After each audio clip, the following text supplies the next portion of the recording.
Chris, thanks again for coming on. I really appreciate your time this morning. Always enjoyed talking to you, Chris. Thank you, mate. I really appreciate it. So for those of us in our audience who don't know you, tell us a bit about you. Imagine. So I been in financial advice all my life. Ran a financial planning company in Bristol called Redefining Finance. And in 2018, I sold a majority of it to something called an employee ownership trust. In 2015, I had a summer off because I was a bit stressed, and I decided to write a book, as so many of us do. But I didn't want to just write a book about what Chris Budd knows. I wanted to write a book about how to create a financial plan. But I needed an angle. I wanted something more than just create a financial plan. So very quick story. My wife worked at the time, she's a cancer nurse, and she was working at a place called the Penny Bron Cancer Centre, BROHN, Penny Bron Cancer Centre near Bristol. And she was telling me about how we have immune cells, and our immune cells in our bodies fight our cancer cells. And when somebody has a diagnosis like cancer, they get zapped with chemo and radiotherapy to kill the cancer cells. But we also have immune cells in our body that can help too. And so that's what they do at the Penny Bron Cancer Centre. It's fantastic science behind what's called lifestyle prescribing, is one phrase for it, where we can help ourselves. So I was just knocked out by this idea. And I said to her, well, hang on a minute. One of the biggest causes of stress, so stress is really bad for your immune cells. One of the biggest causes of stress is worried about money. So I said, why don't I write a book called How Financial Planning Can Help Prevent Cancer? And she looked at me and went, I don't think that's a very good idea. You've drawn a straight line where there should be a bit of a bit of a nuance. A bit more subtle than that. So they use the phrase well-being a lot in Penny Bron, living well with cancer. So I thought, well, why don't I put these two words together, financial and well-being? So I did actually invent the phrase financial well-being. I Googled it to make sure nobody else had come up with the term. And there were 2 entries on that Google search. One of them was a book that I know you know, because your 5 areas on the previous slide are based on it, by Rath and Harter, Gallup's survey of what makes us happy. Yeah. And that's just so I published a book. And now if you Google the term, there's something like 330 million returns on that Google search. So it's absolutely taken off, which is great because it needs to. But we'll get into that, won't we? Yeah. So what I'm interested in is the insight your wife gave you when you were thinking about well-being overall. So when we look at the sort of well-being framework, what have you learned from your wife's work? And we'll talk about financial well-being in a minute, but what have you learned from your wife's work about how to live well? Well, it's a subject that we don't like to look at. What happens if you get a life-ending diagnosis? For very obvious reasons, but actually, what we learn, one of the things that knocked me out. So as you know, because we have a podcast, Financial Wellbeing Podcast, and I interviewed Dr. Catherine Zolman quite a few years ago now on the podcast. And there was something, she's a lead medical practitioner at Penny Bron. And there was something that she said that knocked me out, which was that a lot of people who have a life-ending diagnosis after a period of adjustment and acceptance actually report an increase in their well-being. And we talked about, well, why does that happen? And it's because we get rid of the crap. Yeah. We stop striving, we stop accumulating, and we just concentrate on things that matter and things that bring us joy. So why don't we do that a lot earlier in life? You know. Oh, but I suppose that the element of there, not to be too morbid on this early in the morning, is that finite nature of time, right? You know, if you we all got a finite amount of time, Chris. True, absolutely, but we just don't realise it. We just know when that end point is. Yeah. But you know, no one lives forever. So I think there is something to be learned from that about how we can change lives now to be happier. Yeah, I agree. The sort of memento mori philosophy of saying sort of know that this is finite and focus on what's important, I think is super important.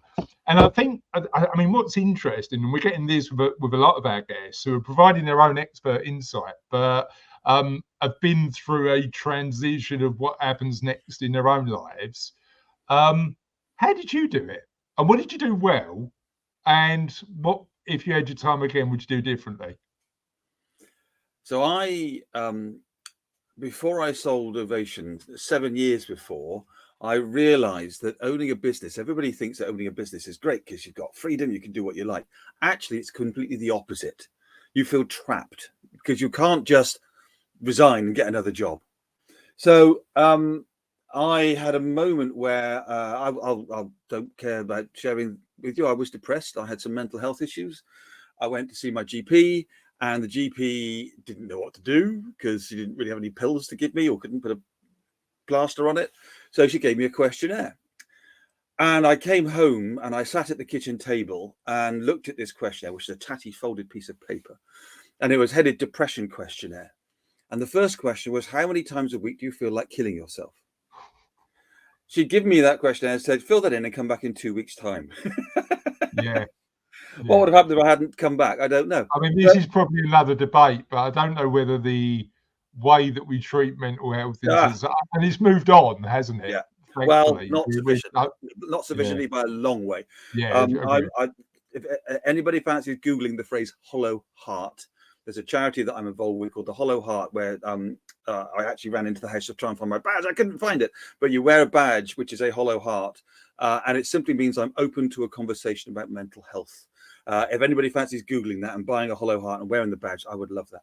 Anyway, so I realized then that I needed to make some changes in my life. And one of the changes I made was to start writing novels, which is something I'd done younger, but got out of the habit of. And secondly, to get myself out of my business. So I worked for 7 years to make myself the least important person in my business. Now, one thing happens at the end of that process, because I now help other owners to do similar things. And one of the things that happens is you realize that who you are is defined by what you do. And who I was defined by being the owner and managing director of Ovation. When the time came that I was no longer that person, who was I?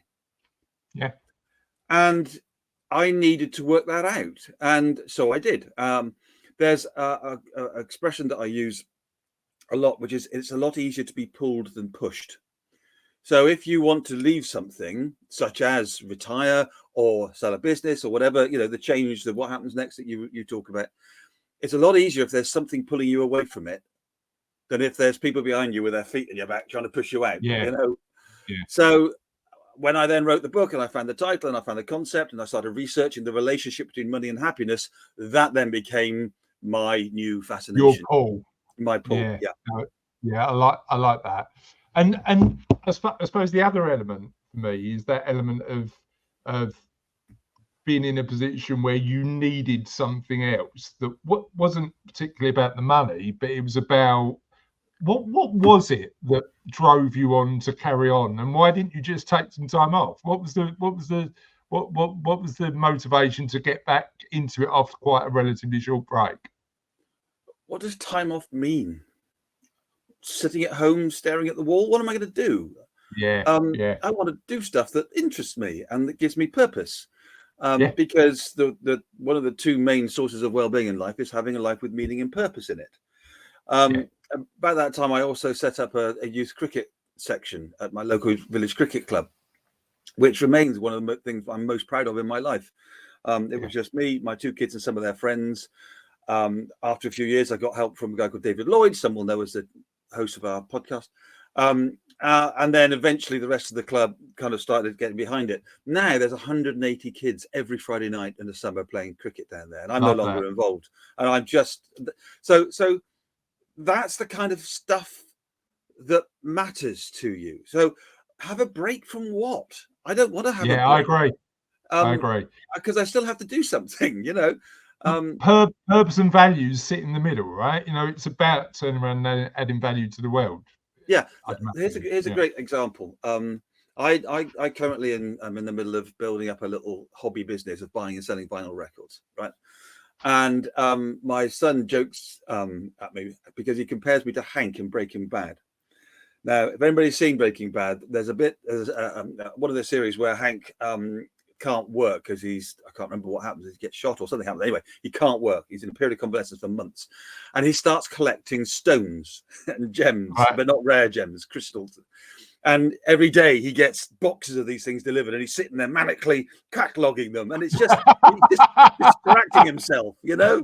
Yeah. So So are your vinyls in alphabetical order, or do you do something different? well, you'll see behind me quite a lot of CDs, and they are all in alphabetical order. And sometimes people say, "Oh, look at you, sad. I've got 2,500 records. How do you think I'm going to find anything if they're not in alphabetical order?" Yeah, You know? yeah. I mean, I don't know if you've. Oh, Chris has gone. I don't know where he's gone. Go on, carry on. I'll introduce Right, you to someone in a minute. So, I've got a little dog that likes to come in and out of my cabin and leave the door open.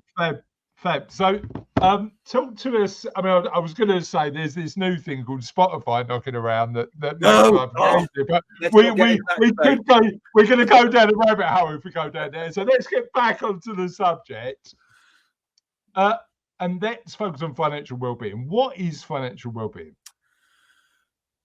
In a nutshell, the relationship between money and happiness. And I will then double click on that and go further in. What it isn't is how to manage your money. How to manage your money is part of it, but it's way deeper than that. The reason I say that is because I mentioned those two entries on a Google search at the beginning of this whole journey. And one of them was Wellbeing in the Workplace, a report by Barclays, which they termed financial wellbeing. So if you look at financial wellbeing in the workplace, a lot of people who run financial wellbeing programs and financial education focus on being better with money. Now, actually, my view is A, that's way too narrow. And B, there's a better place to start. Yeah. So where do you start? If financial well-being is a bit of a new concept to you, and you're listening to this, and you're not involved in our world, and you're thinking about what's next in your life, where do you start? Start with trying to understand what are the sources of joy. So let me put it this way, right? There's a framing in the Four Cornerstones book that I use, which is there are 3 simple steps to achieving financial well-being, i.e. good financial outcomes, i.e. ones that make you happy, right? There are 3 simple steps. What you do is you start off with step 2, because step 2 is what makes us happy? What are the sources of joy? And the answer to that is it's internal, not external. Yeah. So let me explain what I mean by that. If your well-being comes from external sources, what we might call extrinsic motivation or external self-worth, your self-worth is coming from the approval of others in some way. It could be by meeting a target or a deadline, but it could also be status and wealth and fame. And your well-being is therefore on the other side of somebody else's approval. If you, and I'm not knocking this, by the way, because it is still the source of joy, but it's relentless. You've got to keep chasing it because it's always the other side. So if you are somebody that likes to drive a nice car, nothing wrong with that. But if you're driving a nice car because you want people to see that you're driving a nice car, and you're driving down the road and somebody looks at you and goes, "Oh, a nice car," that's great. But once that's done, you need to find another person to go, "Oh, nice car." It's relentless. So this is not a good source of well-being. The best sources of well-being are internal, living a life with meaning and purpose. My cricket story, that will live with me forever. I don't need anybody to tell me. I know. Yeah. So that's a much more internal source. So that's step 2. Step 3 is then, well, okay, if it's internal, where do you get that from? And the simple answer there is kindness, something you know all about. Helping other people. That's where meaning and purpose comes from. There are other ways. So writing something that's really cool doesn't always need somebody else to see it, you know. But you'll know that it's something really cool that you've written. It could just be that you like to make pottery or whatever it could be, something for you. And being kind and caring of other people is something for you. So now we've got. I've talked about this quite a long time, spoke about it quite a lot. You know, people assume that kindness is a completely unselfless act. Actually, if you help others, you win as well, right?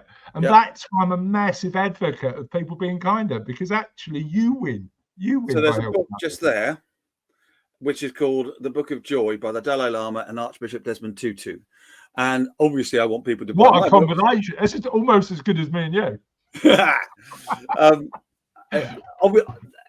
That's where people should start with that book, frankly, above mine. That's a great recommendation. I haven't read that. Oh, it's amazing. They spent a week talking about what is joy. And they also they filmed it for a documentary, but the book is much, much better. And there's a line in that Archbishop Desmond Tutu says, where he says, joy is your reward for the giving of joy. Yeah. Oh, there you go. It's all there. So listen, let me just finish my little construct. So now we've got step 2. It's internal, external. Step 3. Well, where does internal come from? The giving of joy. Now we go back to step 1, which is creating your financial plan. But you can only start that financial plan when you understand the principles of joy, which is why you've got to start with step 2. Or really, step 2 should be step 1, if you see what I mean. But we all tend to start with step 1. Yeah. Teaching about money, educating about money, creating a financial plan, and then ending up and going, right, well, what's all this money for? What makes us happy, right? What do we, what do we want to do with the money to bring joy to our lives? Well, if you have, as you say, if you haven't answered the joy question, it's quite difficult to answer the step 1. So that makes perfect sense to me. In terms of, because there's the stuff we know about that, but there's also the societal pressures. What are the tips and techniques you'd give somebody to ignore those societal pressures and live a life with meaning, purpose, and with a bit more joy in their lives? There's I call these money distractions, images of success. Excuse me just a second. I am still here, but I'll just introduce you to things that give me joy. So come and meet Luna. Oh, hello, Luna. We've never had a dog on What Happens Next before. Listen, one of the things I love about lockdown is that standards of professionalism have plummeted. Well, you know what? It's funny. I always tell this story in lockdown. So I was the worst homeschooling dad in the world in lockdown. It didn't go well, Chris, because Charlotte was okay because she was sick. She was okay. Her GCSEs got cancelled, and that was a bit of a challenge for her. But the younger one got sent a bunch of work from school every day, and we were then tasked with sitting down and doing it. So I used to sit down, get her ready, and then sort of carry on with what I need to do work-wise. I remember being in a Zoom meeting once, looking round, realizing that Sophie had just gone out in the garden and he'd sort of ignored the work. I went, okay, cool, sort of a bit more flexible, and it's all good, whatever you need to do. But then there was, halfway through this Zoom meeting, there was a shadow behind me, and it was Sophie. And she just went, Dad, have a look at this. And it was a massive clump of mud. I've never had to deal with that in a meeting before. And I was like, you know what, Sophie, that's really lovely. Thank you for sharing. Do you mind if I carry on? And it's like, what do you do? But I agree with you. Lockdown was a humanizing period of time because we were all in the same boat. Actually, a lot of those status games didn't matter anymore, did they? And it's interesting how sort of dynamics changed. Yeah. What do you think the last 4 years have taught us about lockdown? The lockdown, COVID. What do you reckon it's taught us about financial well-being? Well, I don't think it's any coincidence that financial well-being as a topic has absolutely exploded at the same time. I don't think that's a coincidence at all. Yeah, interesting. Because we've had to reevaluate lives, a bit like that cancer diagnosis. We've reevaluate lives and work out, well, what actually matters to me, what's 100%. Important to me. And when we do that, it will be the quality of our relationships and not the amount of stuff. Yeah. Especially if there's nobody out in the streets who can see you in your expensive car. Yeah. By the way, I absolutely have to explain, I've got no problem with expensive cars, because if somebody wants to drive an expensive car because they love the car, that's cool. That's absolutely fine. Yeah. I mean, in many ways, that is. So let me give you a little example of what that is, financial well-being. Let me give you another little crude example, just as a slight sidestep. Imagine you've got somebody who comes to you and says that they want a cash flow forecast, a financial plan to buy a yacht, right? That cliche of wealth. A financial advisor will manage the pensions. A financial planner will create the plan for the future. A financial well-being oriented planner will ask the question, what's the yacht for? Now, if the person answers, well, because I want to get a less expensive yacht to show that I'm a wealthy person, I want to take it down to the expensive marina down on the south coast and stand on the back with a martini at 6 o'clock and wave to the other wealthy people. The research suggests that those values are in conflict with values of well-being. So that will probably make them less happy. Because there's always going to be a bigger yacht as well, isn't there? Yeah. On the other hand, if that person replies, well, I want to take it down to my boat club at the local reservoir because I've always been sailing. It's my hobby. That's where my friends are. And when my grown-up kids come home at the weekend, they love coming out with us on the yacht. That's much more internal.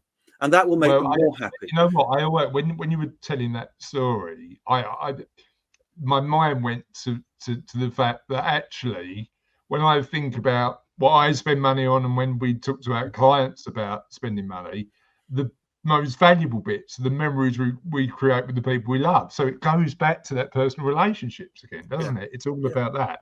And so financial well-being is about creating plans and using money to get that stuff. But I haven't answered your money distractions question, Chris, because I've got one really good tip. Actually, it's a slightly silly tip, but I thought that might be fun. There are lots of money distractions telling us that you look at measures of success, right? If you look at the media, if you look at the telly, if you look at Kardashians, measures of success are wealth and fame, according to what we are given. And the reason for that is because they're given to us by advertising that wants us to buy their stuff. So one of the things that I do is I avoid advertising. I will go to great lengths to avoid advertising. For 30, 40 years, whenever I watch telly, I've got the remote next to me. Watching cricket, especially the T20, is a nightmare because I've got to grab the remote every 4 minutes to turn off the adverts. But I do it. But the most extreme example of this is I go to the cinema with my son because we both love the movies. And I will go and sit in the foyer while he goes in. And I will sit in the foyer reading the book until the trailers and adverts are finished. And then when the movie starts, and I go running in as the opening credits come up. Right, here's a question, because I'm conscious that we could chat forever. So we will get to the questions that are really going to add value to our audience. But I'm curious. You're saying that one won't? God. I love that tip. I love that tip, by the way. But this one won't add value, but I'm curious about it, so I'm going to ask it anyway. What movie best encapsulates financial well-being? Oh, there's lots of them, aren't there? But you could look at something like The Muppet Christmas Carol. Oh, right. I mean, what's important in life is your relationships and helping people, not how much money you accumulate. I mean, it's all there in Dickens, isn't it?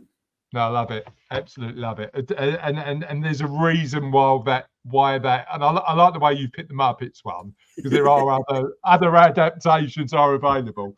Now, what we've done with what happens next is, again, as you say, use existing frameworks, changed it a bit just to make sure it's easier to communicate that importance of overall well-being when we're thinking about having that conversation. And I know you've done that with financial well-being. So let's talk about that framework a bit. So I know that the way that you see financial well-being, it starts with the 4 cornerstones. Tell me a little bit about what those 4 cornerstones are. So this was the second book that I wrote, because after 8 years after I wrote the first financial well-being book, I realized that I'd learned so much more about the relationship between money and happiness. But I wanted to try and find a way to bring it all together, to break it down and put it into clumps. So number 1, what will bring anybody well-being? Anybody who gets a hug from a loved one will feel better. Anybody who does something that's meaningful or purposeful will feel intrinsic joy. Secondly, what makes you happy and gives you well-being? Meaning and purpose for me was setting up the cricket club. It will be different, youth section. Cricket, it will be different for you. It could be pottery. It could be, helping a charity, all sorts of things. Thirdly, we have the barriers that are true of everyone. So we all have behaviors that are common to us all. We have them in bigger lumps in some than others, but we all have, for example, confirmation bias, where we seek information to confirm our existing views. And then finally, there are the barriers that are unique to each of us. So some people that we might call these self-limiting beliefs, a belief that actually ends up making a bad financial decision. Yeah, the stories we tell ourselves, right? Yeah, exactly. Yeah. So, and it's the bad ones, though, because some stories we tell ourselves, like fire hurts. That's a good story, you know. So it's the ones that lead to poor financial decisions would be called self-limiting beliefs. So those are the 4 areas, true of us all and true of ourselves in terms of what will bring us joy and what will prevent joy. Fact. And how do we identify those life-limited stories? Yeah, well, that's a good question, Chris. In my opinion, with help. Yeah. In my opinion, and this, I say that because it's a slightly arguable point, but I think it's very, very difficult, if not impossible, to challenge your own beliefs. Yeah. It's really, really important to understand that your beliefs are not truths. Just because I believe something to be true doesn't necessarily mean that it is. But challenging myself and working out which one of those aren't actually real and which one of those are leading to poor decisions is not easy to find, because they're my beliefs and therefore I can't see them. So I think you need help. In my view, and I'm going to go out on a limb and be slightly controversial. In my view, every financial advisor should have training and coaching skills. And by coaching skills, I mean listening and questioning skills, in order to help people to understand themselves better. There's no requirement for that whatsoever as being as being authorized at the moment, and I think there should be myself. So it could be a counselor if it's a bit more serious and deep-seated than that. But certainly when you go to your financial advisor, just say, I'd like to talk about my future and I'd like you to just challenge me a bit. Yeah, I think there's my impression is that there's a bit of a change in expectation of financial advisors now, and part of the reason is because we're having a bit more open and nuanced conversations about what money means to people, and I'm hoping that continues. So that's good. So they're the 4 pillars, they're the 4 cornerstones, and I know that there's 5 principles that go along with them. Tell me a little bit about them. So on that universal truths bit, the bit that's true of us all, there are 5 areas, and I just want to make a little point here, Chris. I touched on this earlier on. This isn't new. I'm not saying anything that I've made up. I'm not being clever here. I've just got lots of books I've read. You know, Buddhism taught this stuff 2,500 years ago. Yeah. And other religions, teach lots about. Of course, they do, about what makes happiness. And I think it's really interesting, isn't it? Like if you and again, I'm in the past 10 years, I've really got into philosophy, and you take from it what you need to. But not only did the Stoics talk about it and the Buddhists talk about it and these principles, it's all often been repeated. We know that social comparison is the thief of joy because Roosevelt talked about it.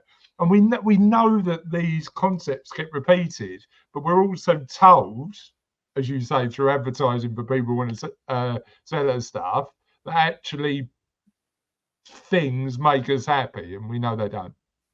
There's an expression that I love where you might get stopped. So you might stop and ask somebody for directions. Let's get lost in the countryside.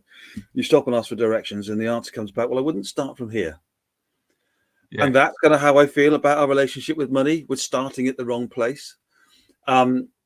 So yeah, there's philosophy, there's neuroscience, there's the behavioral finance people. There's loads of stuff, all telling us something that, frankly, Buddha sat in a grove of trees 2,500 years ago and worked it all out. It's all there. So we're having to kind of unlearn how we go about our lives and relearn back to basic principles. So I'm just making that point that this is not Chris Budd makes up stuff. This is just getting out the research that's out there. It's all backed up by research. So the 5 pillars are having a clear path to identifiable objectives, which is a financial plan, really. Having clarity over where the future are, what your future looks like. Those a clear path to identifiable objectives. The identifiable objectives then comes back to the internal self-worth stuff. So identifying what that means for you is the really, really tricky and important part to go through. Then we have ability to cope with financial shocks and control of daily finances.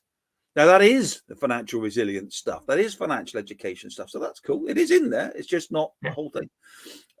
Then we have having financial options, which I'll come back to, and we have clarity and security for those that we leave behind, which comes to the penny bronze stuff, and getting your life in order will give you well-being. Now, financial options. Can I talk for 2 minutes about that? Of course.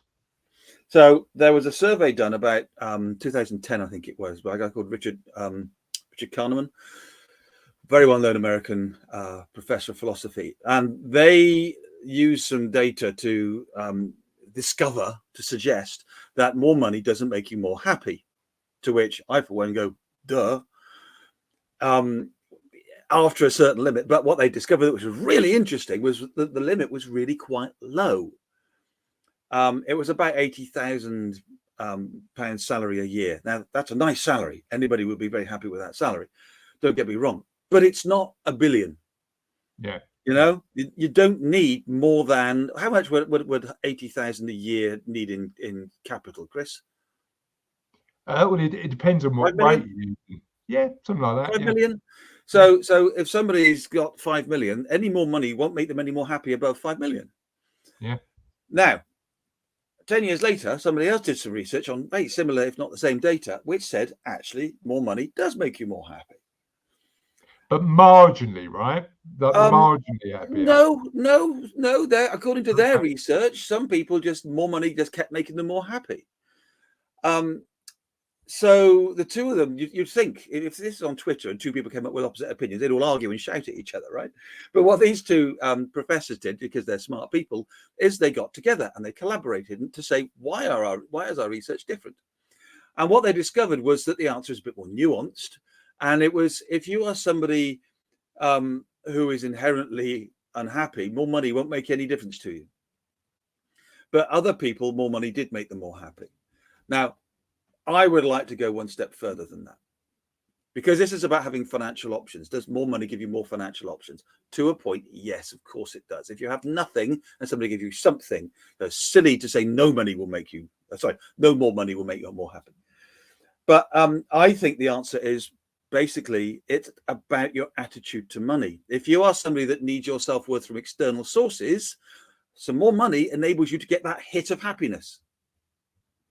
But if you are somebody who gets their well-being from internal sources, from meaning and purpose, from the giving of joy, money doesn't make any difference.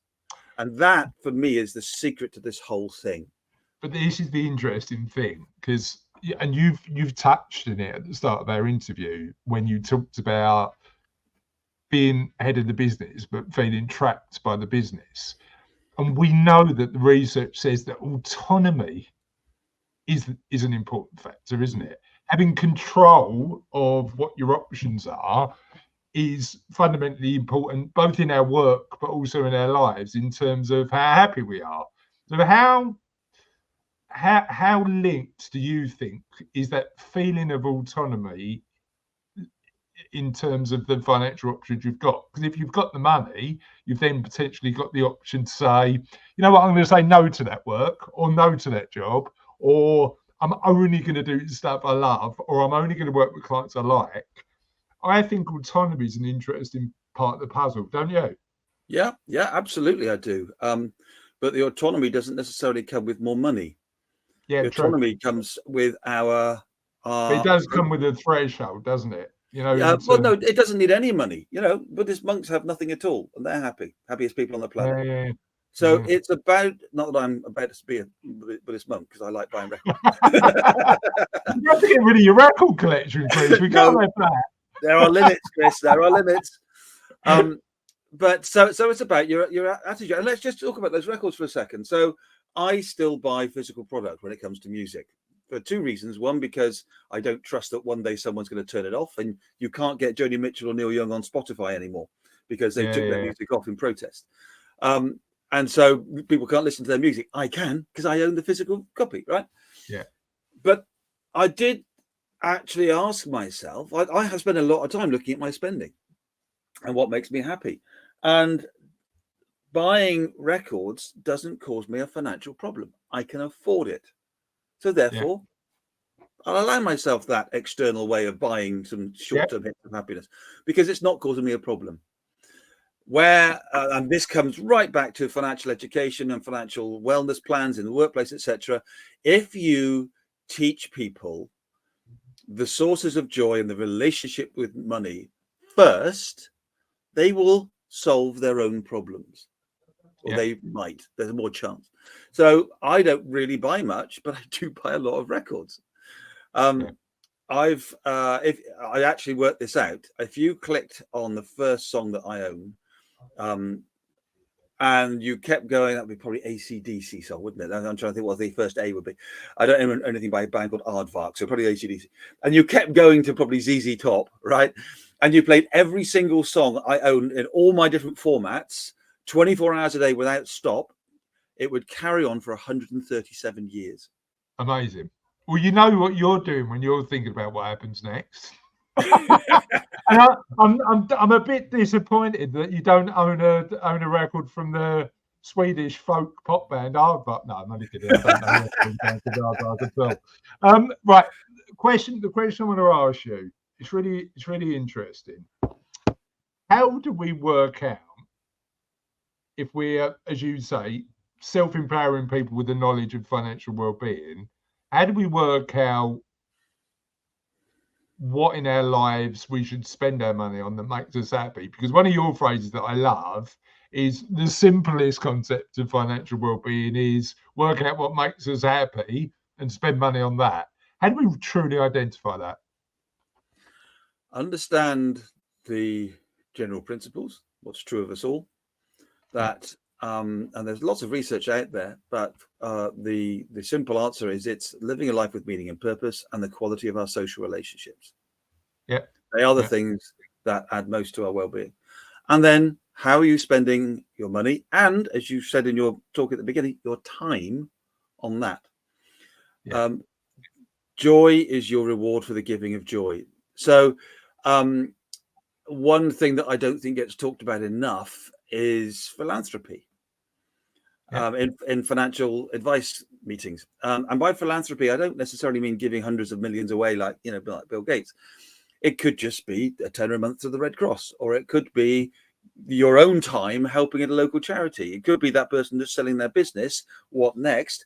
Become a trustee of a charity and get involved with that. There's lots of things that we can do to help others that don't tend to get put into financial plans. And I think every financial plan should have a section that says, where is your giving? Yeah, no, where is your giving? I think is a fundamental one.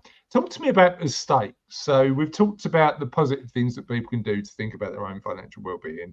What are the mistakes that people typically make when they start along this journey of thinking about their relationship between money and happiness? I think mistakes, I'm wary of that word because it sounds like we're being it's draconian. No. There's a fault, a blame element to it. Very often our poor relationship with money is not our own fault. Doesn't mean to say we can't take ownership of it and change it, but there are lots of influences, whether it's our parents, money doesn't grow on trees, these phrases that get used, there's lots of reasons why we are where we are. One of those reasons is, and I won't go into this into detail now, but it's around how when we feel sad, what do we do to stop feeling sad? We buy stuff. It's even got a name, retail therapy. Retail therapy was a phrase first used by the Chicago Tribune in the 80s, critically describing the purchasing frenzy at Christmas, saying we're buying our well-being by retail therapy. So it's not a good thing, retail therapy, but we use it to justify spending, unnecessary spending.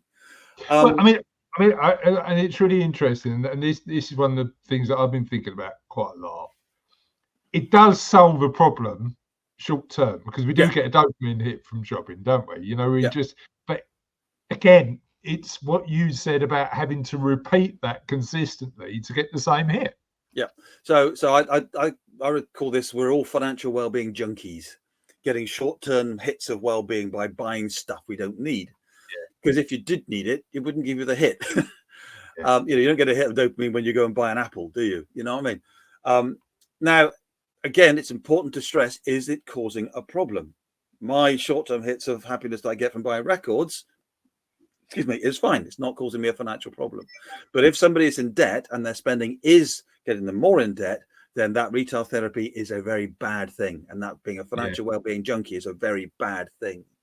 So that's just one example. Love that. Absolutely love that. And tell me about the work that you do in this space and where people can understand more, find out sort of about the amazing work you do, check out the podcast and think about what they should do next when they're thinking about financial well-being. So if there's financial advisors watching this, I'd urge you to come and join the Institute of Financial Wellbeing. So I set up the Institute in 2019 to help financial advisors understand this stuff. We also run a training course called the Financial Wellbeing Certificate. So you can learn the principles and how to apply them. And obviously there's some books that you might want to have a look at. So for financial advisors, the IFW is the thing. Where I want to get to, Chris, financial advice is in transition. We're a new profession. We've only been around for 30, 40 years. And when you compare that to like accountancy and the legal profession, it's a very, very new profession. And financial well-being is the direction of travel. If you have a financial advisor and they just talk to you about your money, that's fine. Good financial advisor. But if you then go to a financial planner who then also creates a plan for your future, okay, you're not going back. If you go to a financial well-being, somebody who's learned about financial well-being, and their plan for the future that they create for you is one that will make you happier, not just wealthier, you ain't going back. So where I would love to get to is if the public go to a financial advisor to appoint a new financial advisor and say, do you do financial well-being? Are you a member of the Institute of Financial Wellbeing? This is the interesting thing, isn't it? This is the interesting thing, because what's the insightful question though, right? Because I think, do you do financial well-being? The potential answer, if you go and speak to a financial advisor, might be, yeah, of course I do. Yeah, it always will be. Yeah. Good point. Yeah, I'll do that. I'll sling that in the bag. But what's the insightful question consumers need to ask if they want to get help, but they want to make sure it's right? Yeah, great question. Thank you, Chris. Well, I guess there's two of them. One is, have you had any training and coaching skills? Have you got any qualifications or have you been on any courses? And secondly, what do you understand by financial well-being? Because I know some people have said to me, financial well-being is just what you get when we give you a financial plan. No. It's a study of the relationship between money and happiness. Somebody else might answer, oh, it's being good with managing your money. No, that's just part of it. It is in there, but that's just part of it. So financial well-being is a study of the relationship between money and happiness, and applying it is helping clients to be happier, not just wealthier. Love that. Can we give you a shout out to the IFW website, the podcast? Where can people find it? Yeah, so the Financial Wellbeing Podcast from your usual podcast provider, 100 and something episodes now. There's a lot to go through. Is it available on vinyl? Because I'd be really disappointed if not. That's an idea. That is an idea. You want to immortalize it in hard copy. That's right. I mean, the problem is we're 302 episodes into the Kindness Project, so I don't think we're going to be able to do that anytime soon. That's a lot of records. Yeah. And the thing is, yours will be double albums, Chris, as well, wouldn't they? Yeah, I know. They can find it on Spotify and iTunes. And... just Google Institute for Financial Wellbeing. It's easy to find this stuff these days, isn't it? But we have a big conference in May for financial advisors, so we'd love to meet people there. Perfect. Thank you so much for your insight today. I've loved it, and I know everybody in our audience will too. Thank you so much for watching and listening. And I know you're going to get amazing amounts of insight for it, and we'll see you next time on What Happens Next.